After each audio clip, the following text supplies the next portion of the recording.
والذين لا يدعون مع الله إلها آخر ولا يقتلون النفس التي حرم الله إلا بالحق ولا يزنون ومن يفعل ذلك يلقى أثاما يضاعف لهم عذاب يوم القيامة ويخلد فيه مهانا إلا من تاب وآمن وعمل عملا صالحا فأولئك يبدل الله سيئاتهم حسنات وكان الله غفورا رحيما ومن تاب وعمل صالحا فإنه يتوب إلى الله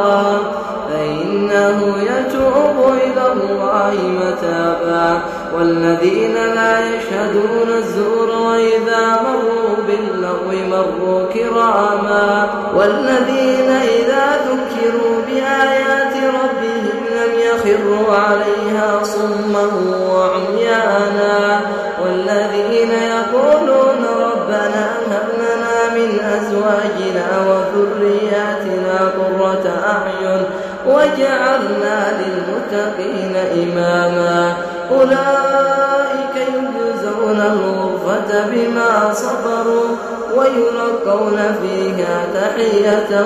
وسلاما خالدين فيها حسنت مستقرا ومقاما قل ما يعبأ بكم ربي لولا دعاؤكم فقد كذبتم فسوف يكون لزاما صدق الله